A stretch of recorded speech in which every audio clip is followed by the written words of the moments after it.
आपल्याला मिळालेल्या ज्ञानाने आपल्याला यश मिळते. त्या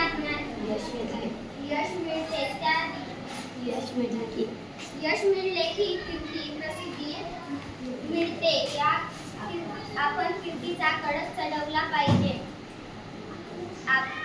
आपले मित्र सभोवती कोणी अज्ञानी निरक्षर असतील तर त्यांना आपण शिकवले पाहिजे.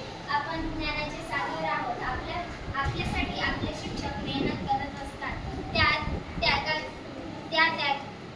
त्यागाची कोणतीही किंमत करता येत नाही. आपल्या देशाची भूमी ही पुण्यभूमी आहे. हा देश पुण्यवंतांचा महापुरुषांचा देश आहे. ही शाळा म्हणजे जणू काही कल्पवृक्षच आहे. जी इच्छा आपण धरू ती इथे पूर्ण होते. अशी ही कल्पतरूच्या छायेतील ज्ञानाचे मंदिर म्हणजे आपली शाळा आहे.